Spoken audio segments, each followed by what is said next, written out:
It's Thursday, November 3rd, 2006. It's time for WorthPoint Chats with Harry Rinker.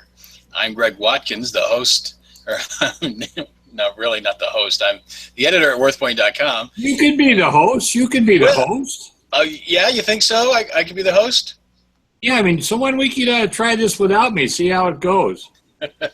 Well, we can try that. I don't have any idea how the computer works, but you can do it. Okay, all right. Well, maybe we'll try that one day. Well, how are you, Harry? Well, I'm Harry Rinker, and I'm fine. No, I am fine. Halloween's over. Yes, it is. Halloween's over, and the Cubs on the World Series. I did hear an interesting thing that happened. What's that? I was talking to some friends who were trick-or-treating in their neighborhood that was heavily Trump. Oh, yes. But one family had a Clinton sign in the front yard, and they had their door open with a whole bag of goodies, and nobody visited them. I mean, I have to tell you that I have, when we talk next week, this will all be over, and we will have a new president, he or she or whomever. Yeah, this is true. This is true. In a way, it would be nice to say the election's going to be over, but given all the crap that's going on, we're going to be living this election in the next 4 years, I think. I think you might be right. I mean, it is scary. It was kind of funny. I think I mentioned to you when I was cleaning out the garage up in Pennsylvania where I had more stuff stashed than I knew. I found an old Goldwater for President broadside. The one where they used to have their picture on there and it was on a cardboard poster, that type of thing. Right. You can't find one for Hillary or Trump anywhere. There are no Hillary or Trump broadsides. Have you seen one? No, I've only seen corrugated plastic yard signs. Yes, right. Well, I have a friend that's no cardboard. I don't think they're making cardboard posters anymore. Well, the thing about it is, but why would you? The wonderful thing about the cardboard posters and the political campaign, there was a ton of variations. Okay, so they're 5 different yard signs. So you run around and get them. What do you do with them? I mean, what is the display value? There's no candidate's picture. I haven't seen a yard sign with a candidate's picture on it. Have you? No. And I haven't seen a yard sign. There's 5 versions. Yard sign with a political party on it. How do we know who these people are? Well, they're embarrassed on both sides that they don't think it's going to be helpful to do it. Maybe that's a policy in this. I haven't thought about that. Maybe that's a policy in this election that the political parties are refusing to allow either candidate to put the name of the party on the sign. Could be. That's beyond my knowledge area. Well, it's kind of interesting because historically, I mean, there were Republicans and Democratic campaign stuff, right? Right. And the old things with the pictures on the picture buttons, and then if the president and the vice president were on it, they called that a jugut and all the rest of that kind of stuff. Mm-hmm. And the signs would often have different things. Well, you go out and always had the party name on it. But you go out today and you drive these neighborhoods and there are all these yard signs, right? And it says so-and-so for governor, or so-and-so for judge, or so-and-so for state assembly. But you have no idea what party they belong to. How can you vote a straight party ticket if you don't know who to vote for? No, it's really strange. But it also, I think, has a lot to do with, 50 years from now or 75 years from now, what's going to be left from these elections to collect? I mean, they're spending all their money in the media. Is somebody going to, put out a highlight reel of commercials for each of these guys, and that's going to be what we have as a collectible? It has to be, because I don't know what else you could have. Well, there are the red hats. There are the red hats. There are the red hats, and the red hats are actually on the Worthopedia. What red hat? Already. I'm assuming that's Hillary. No, the Trump Make America Great Again hats. What? Are we talking about caps? Yes, the baseball caps. Oh, well, that's not a hat. It's a baseball cap. Baseball cap, okay. Different words here. Do we have Hillary hats? Well, there may be, but not on WorthPoint. But this now wait a minute. WorthPoint's a neutral site here. We can't be taking sides in this election. Well, there are all kinds of Hillary things on there, but not hats. The Trump hats, by the way, were $6 for a dozen of them. 6 for a dozen. And they sold on eBay, and somehow 50 cents a piece? Yeah. Well, wait till the election over. We may get them for a dime. No. Now wait a minute. Now you've got me curious. Let's take a look at what's up there for Hillary and Trump on WorthPoint, because in order to get on WorthPoint, something had to sell through, right? Because we just don't list stuff. We don't list stuff that doesn't sell through. We list stuff that sells through. All right. Well, let's hang on here. Let's get. You didn't know I was going in this direction. I caught you off guard here, but now that I want to see. And besides that, this is a chance to tell people this is what WorthPoint is all about. WorthPoint is a site to find out what things are trading for in the secondary market. And WorthPoint is great because it doesn't put up what people are asking for. It puts up stuff that's sold through. So we're going to take a look at some sold through stuff, right? Right. As soon as I can spell America correctly. Well, what if just type in Trump or Hillary or Clinton or something like that? Okay. So, all right. So on this though, and let me get this up. Let me share with everybody. Yeah, I need to see this here. These are autographed hats that are selling for $800, $600, $500. Yeah, here. This is the. But how do we know what kind of authenticity do we have with these? Well, it says it's authentic. Well, I know what it says. It's a hat signed by Donald Trump and Mike Pence. I got this signed after a recent event. Their autograph is scarce, so get it before it's gone. This sold on July 30th. Wow. And it sold for $800. Yes, through eBay. Well, now we have to be fair here and do a comparison and find out if there's a Hillary hat and what it sold for. But wait a minute. Right. What about some of the other ones, though? We need. You know, you got the comparables. We have to take a look at a couple of them here. Okay.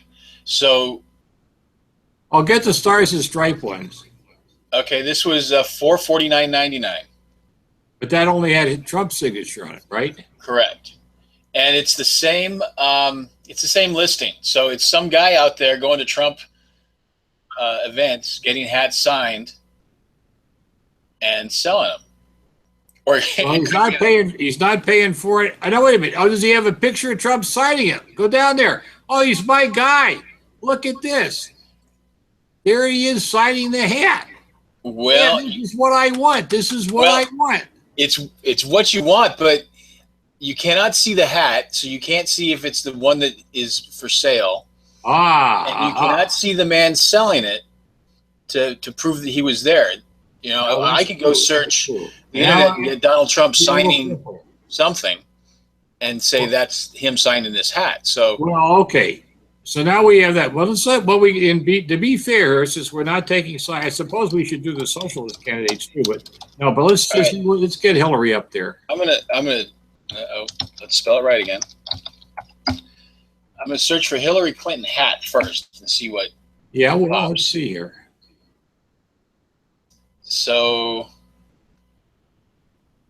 there's a Bill Clinton hat. Here's one. It's $204. Well, I don't know if this is any indication. Trump's leading by 100%. Well, it's a Bill and Hillary signed hat from from a golf tournament. But I mean, even so, a presidential signature on there, and they can't even. Oh, that's like, what do we have from the current? Well, and this sold in 2007. Oh, well, that's no good then. I mean, it's nice that's okay, but let's go back here. All right, so well, let's just type in Hillary. Let's see what Hillary's selling if she's not selling her hats. Yeah. I want to know. I mean, there's obviously a viable secondary market for Trump stuff. What about Hillary stuff here? Maybe the Democrats are too cheap.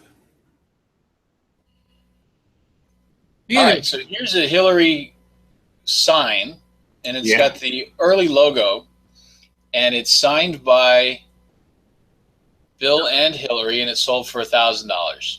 Whoa! That was from the 2012 election, or it sold on 2012.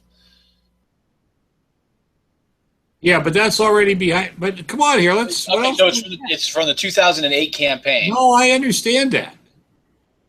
She didn't win. Right. She's missing her bet. She should be signing some stuff and selling it on eBay to raise money. Yes. Oh, here you go. This one's kind of interesting. Bill and Hillary boxing glove for $500. How recent?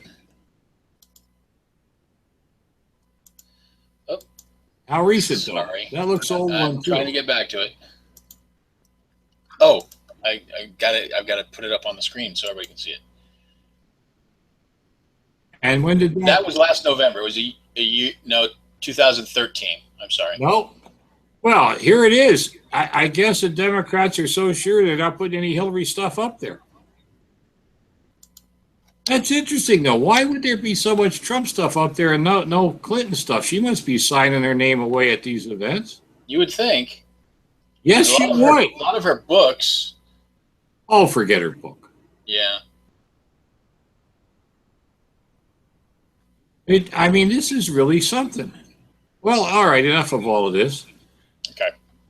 There may be, maybe they're hoarding her stuff. They're selling Trump stuff now while the market's hot. And if he doesn't get elected, they'll have their money and the other person will be out. Maybe the Hillary people are all saving her stuff in hopes that she's going to make it. You think? That could be.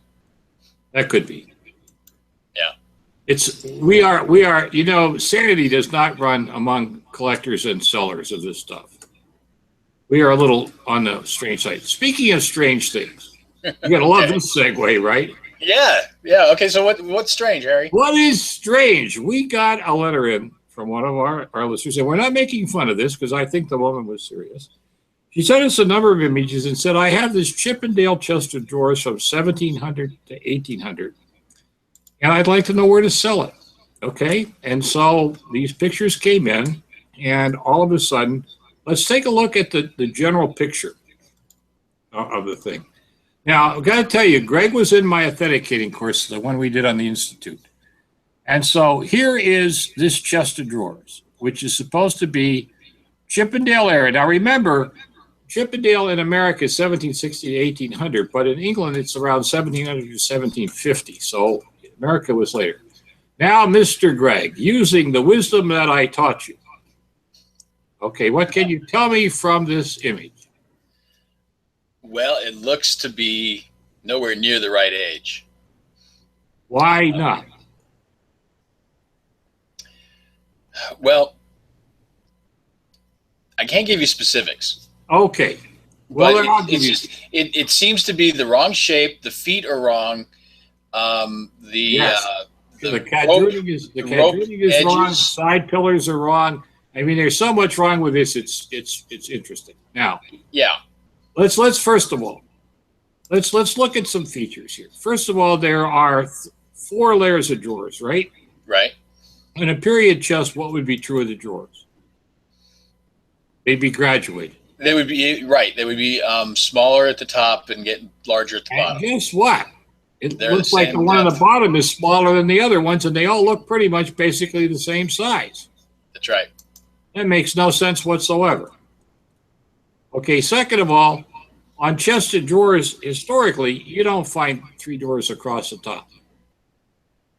Then you look. No, it would be 2 if it was split. Yes, that's right. 2 is possible, 3 is not. Then you look at the gadrooning. You know what the gadrooning is? That's that stuff at the top and the bottom. Yeah. Right? Now, that's not typical in American furniture at that time. There are few rare pieces known, but not like that.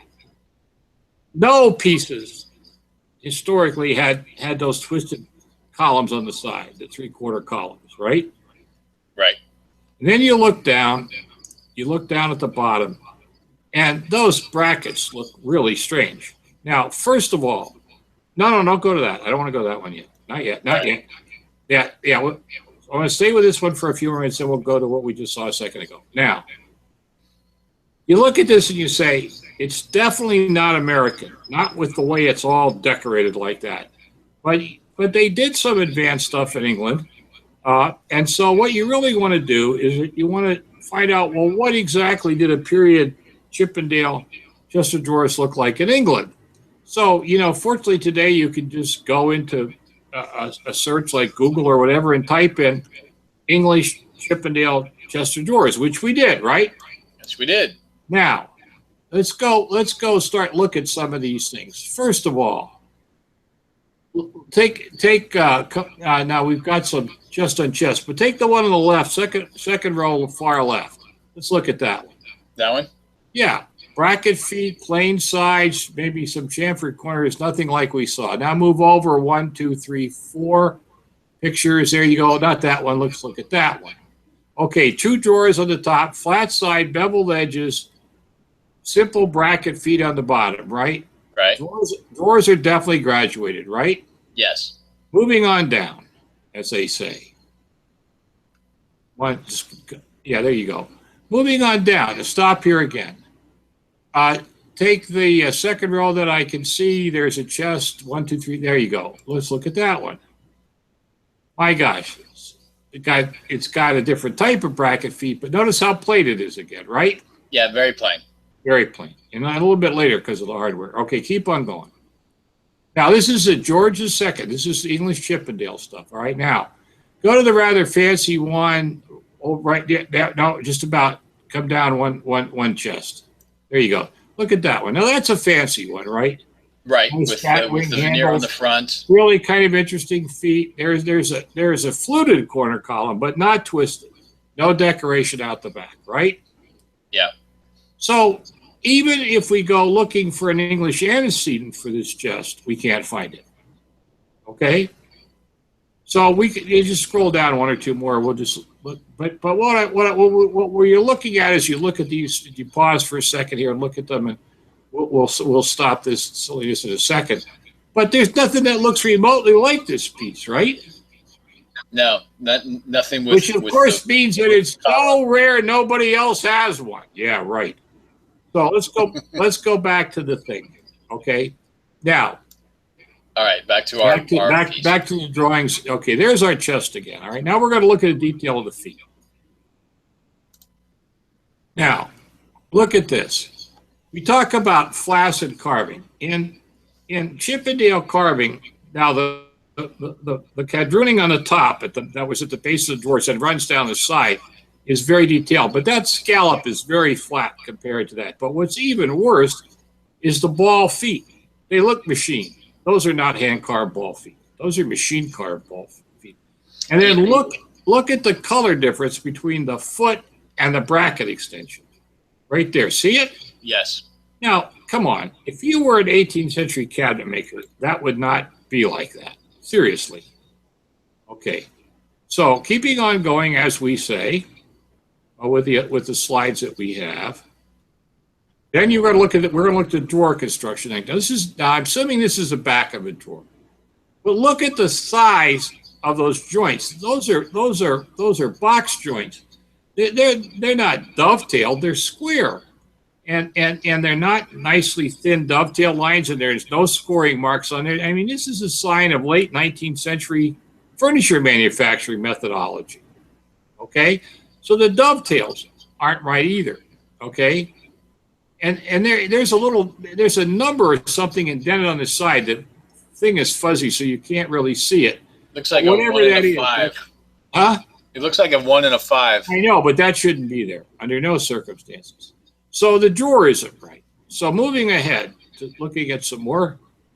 And this is one of those cases, how many times you have to be hit over the head with a 2x4 to know there's a problem. Now, this is the one that threw me for a loop. This is the back. Finished. It has a finished back, as though this piece was supposed to stand out in the middle of a room. Now, here's the thing. They did not do that in the 18th and early 19th century. And it even has bracket feet in the back, but they don't match the front. Right? Right. Totally different design. So go back forward here. Okay? What do we have? Well, what we probably have, first of all, the other thing is this. The moment you see a piece like this, highly decorated, you think Victorian period, late Victorian period, because the Victorians love gaudy stuff. And so they had a tendency to add and enhance pieces. Now, could there be an earlier shell inside of this, and then it had all this fancy a new top put on and this side column stuff. No. This is probably a reconditioned piece. Maybe it has some older wood in it. A reconditioned piece designed for the department store trade. Now, people always wonder, where did antique shops get their start? They got their start in department stores. Back in the 1880s, 1890s, the first antique shops, a lot of them were in department stores. And this looks just like the stuff that was made for the department store trade around the early 1900 period. Now, that was also the period of the first American colonial revival. Most of the colonial revival stuff we're used to seeing is either from the 20s and 30s or from the 50s or 60s. But there was this, what we call early colonial revival from the 1880s, 1890s. Could it be a piece from there?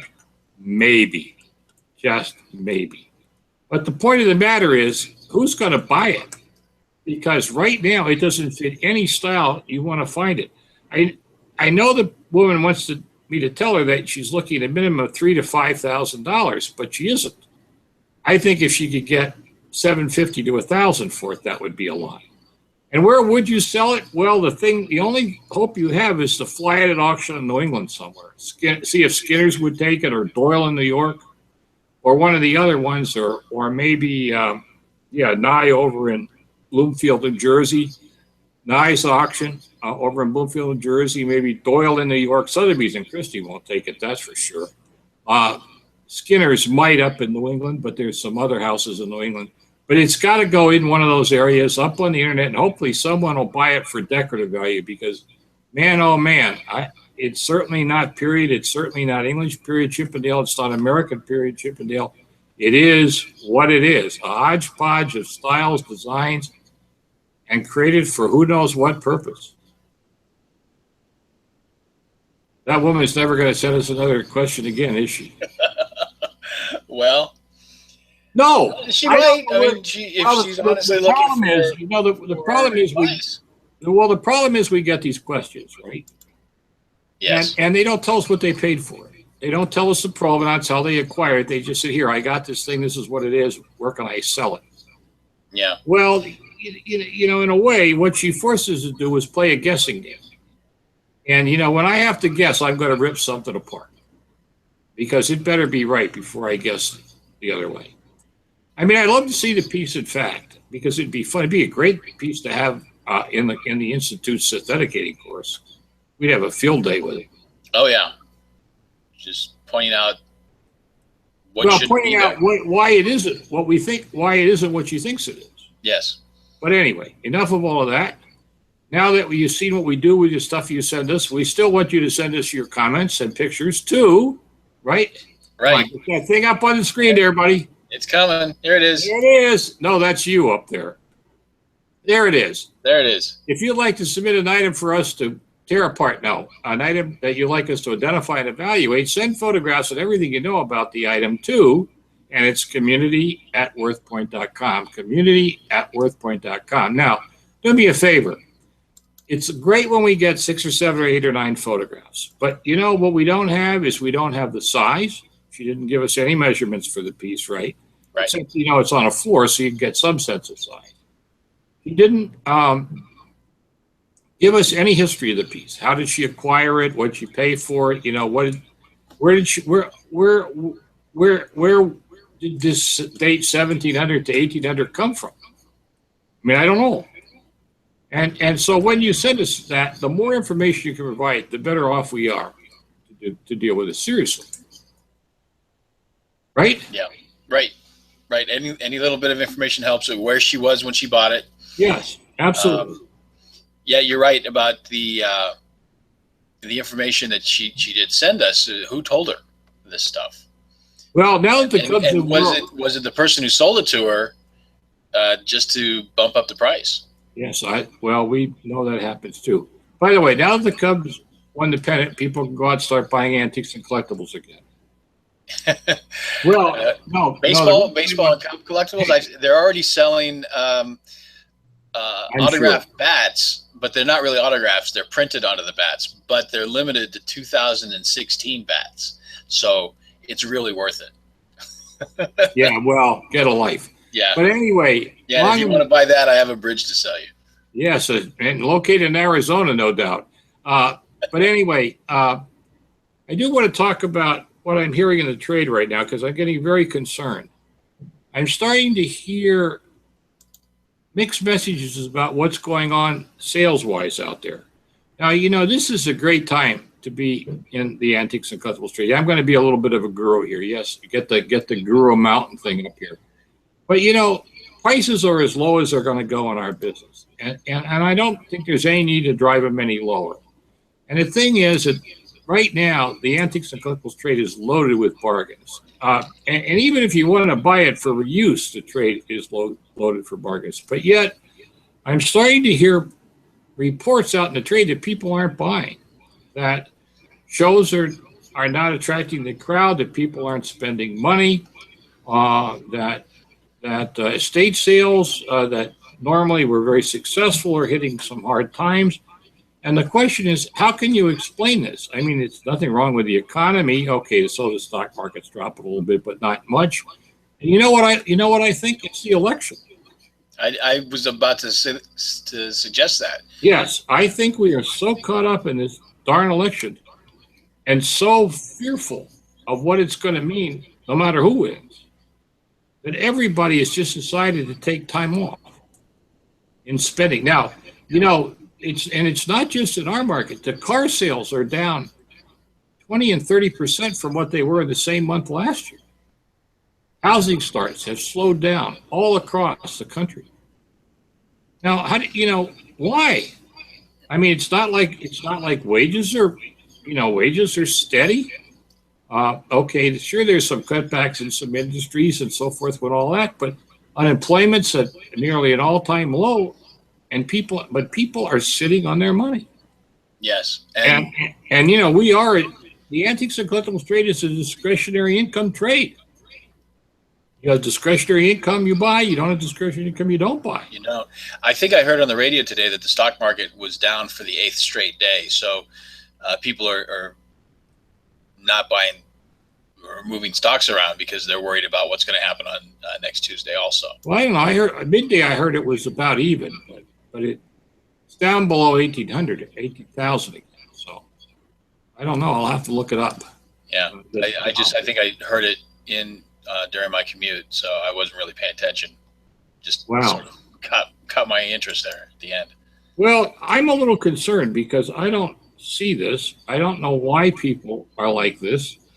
I think there's been so much negativity about people who can't afford to live here or can't afford to do that and all the rest of this. Now, admittedly, people are. I just got my bill for my darn internet, and the SOBs took it up $5 a month again. And it's starting to annoy me.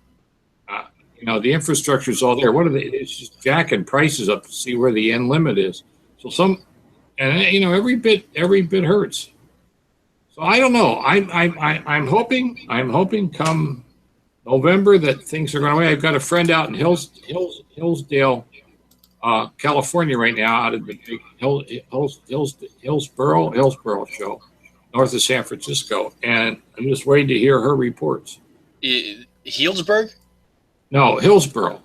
Hillsboro, south of San Francisco. South of San Francisco. Yes. You know that is a fact. I do. I lived out that way. Well, there you are. Far be it from me to get the direction. I lived in Healdsburg, which is in Solano County. No. This is Hillsboro. Big Marin County. I'm anxious to hear her report. I mean, this is, she did a show the other week, a smaller one, but she made her nut. That's all she made and got back her cost of goods. She's making money, and that's not a good business to be in. It isn't that big. Well, let's talk about one more object. I feel we're almost out of time anyway, but I think we're going to do one more object, so we can run over a little bit because we got an interesting it's internet time. We could go on all night if we wanted to. Well, we could, but you could. That's maybe we may be taking the show over yet before it's done. But anyway, we got this clock in, and this is a French mantle clock. Now, again, the guy didn't tell me whether it works or not. Okay, but we're going to assume it's worked. Now, what it is, it's pot metal with a gold gilt on it, right? Right. And this is one of those things where if you try to research it, or you go up to eBay or you go even on your website, did you try to do it on the website? You get I did prices not. all over the place.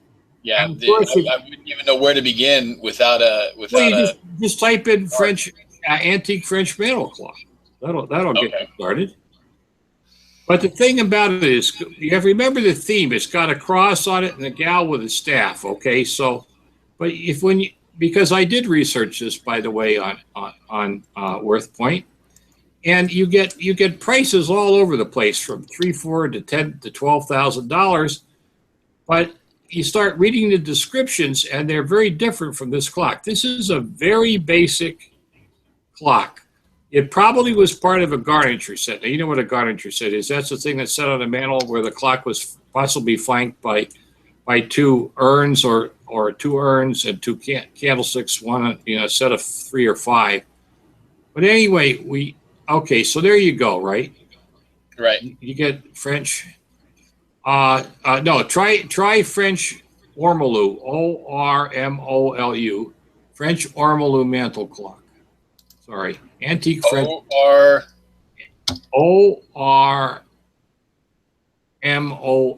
no, or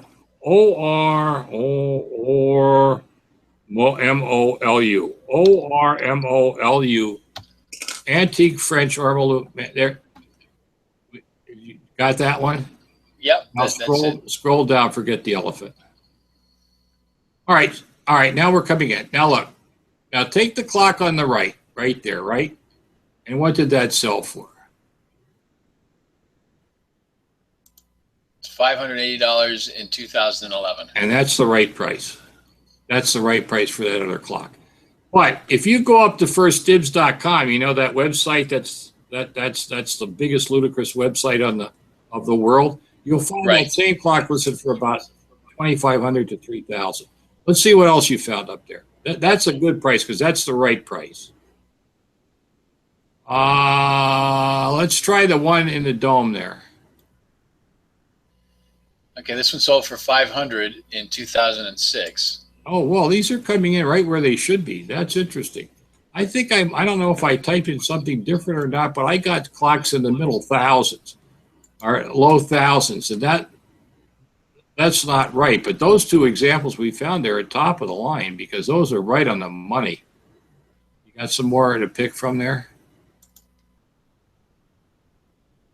This one sold for 404. Yep, there you go. Oh boy, that's good. See, this is really that's a good one. Yep, those are the right prices. 350 to 450, maybe as high as 500. Good for you. Yeah. You know what I did? I didn't go to WorthPoint. I should be shot. I went to eBay. You went just to. That's where I made my mistake. Well, here, let's see. But Since we have the time to play with this. you're going to go up to eBay and type in French mantle clocks there?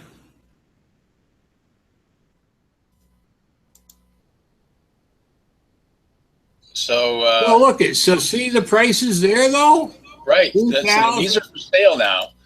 No, right. That's the point. These are for sale, not sell-throughs, right? Right. Keep scrolling down. Now, take the one. Stop right there. That one. See that one? 4,195. Forget that. Where are they coming up with these prices? Crazy stuff. Marie Antoinette musical clock. Well, musical maybe, but see what happens? These clock dealers want an arm and a leg for this stuff.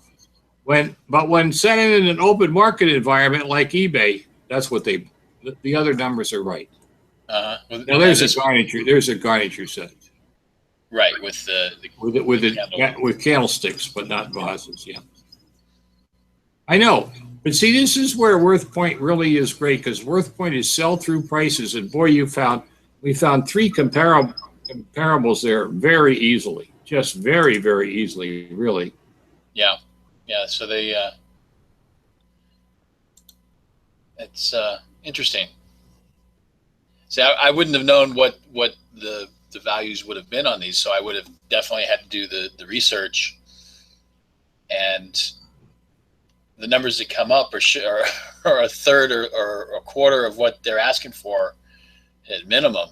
I know. It's just crazy. But there you go.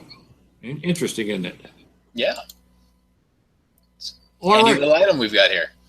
It's a good item, and we're done. Or you may not be done, but I'm done. I'm done for the night too. I think we'll. Well, and next week we're going to try to get back to Wednesday again. We'll probably spend a half hour analyzing the election and telling you how to find collectibles that will be worth money or not worth money. On Wednesday night? No, we won't do that. Wednesday night, I don't know what kind of mood we'll all be in, but maybe we just need to talk about. Yes, I think depression may be the order of the day, no matter who wins. That's right. All righty. Well, anyway, thank you very much. I know we're late, but we're going to broadcast the availability of this chat like we did last week's chat on WorthPoint and other places. Right. So just keep going up there and checking on YouTube. Click in WorthPoint, right? Yes, the WorthPoint channel on YouTube, or on the WorthPoint website in the articles content area. We will post it there as well. You got it. Good. All right. You take care. All right, Harry. You have a good week, and we'll see you next week. Don't forget to vote. I already done it. Me too. Good night. Good night.